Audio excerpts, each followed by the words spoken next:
ఎందుకు? నేను ఎన్ని పుణ్యాలు చేసినా శాంతి లేదు, ఎన్ని దానాలు చేసినా శాంతి లేదు, ఎన్ని సేవలు చేస్తున్నా శాంతి లేదు అనే వెలితి నీలో ప్రవేశించినప్పుడు గురు రూపంలోనే వస్తాడట పరమాత్మ. ఎందుకు పత్రిగారి మాట మనం వింటున్నాము అంటే మనం ఆయన కోసము, ఆయన గురువుగా ఎన్నుకుని వచ్చాం.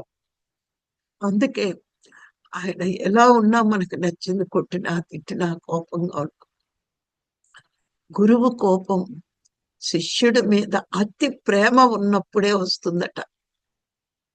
ఎందుకు అంటే నా శిష్యుడు జ్ఞానవంతుడు కావలసిన వాడు అజ్ఞానాన్ని ఇంకా వదులుకోవట్లేదు అని 10 సార్లు ఎన్ని జన్మల నుంచి మనల్ని తయారు చేసుకుంటూ వచ్చిన గురువు ఇంకా తయారవ్వకపోతే, ఇంకా అజ్ఞానంలో ఉంటే గురువు సామదాన భేద దండోపాయం మరి 4వది మన మీద ఉపయోగించి దారి తప్పుతున్న మనల్ని దారిలో పెట్టడానికి ఆ కోపం నటిస్తూ ఉంటాడు ఆయన.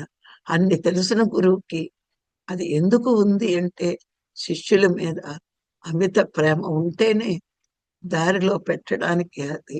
అందుకే మనం ప్రాపంచిక కోరికలు కోరుతున్నప్పుడు పతనం ప్రారంభమవుతుంది.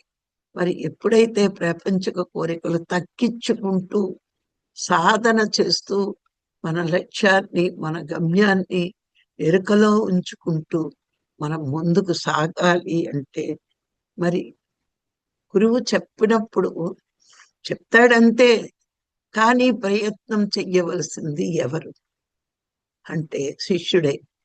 బ్రహ్మ విష్ణు మహేశ్వరుడు నీ జీవితంలోకి వచ్చి బోధించినా నువ్వు మోక్షం పొందలేవు. నువ్వెప్పుడు మోక్షం పొందుతావు అంటే నీకై నీవు సాధన చేసి, విచారణ చేసి, వివేకంతో ప్రవర్తిస్తూ, అంటే నేను ఎలా ఉండాలి, ఎలా సాధన చెయ్యాలి, ఎటువంటి సాధన చెయ్యాలి, ఎలా పరావిద్యను నేర్చుకోవాలి, ఈ బ్రహ్మ విద్యను నేర్చుకోవడానికి నేను ఎలా పరితపించాలి, ఇవన్నీ శిష్యుడు తనకు తానుగా చెయ్యవలసినవే.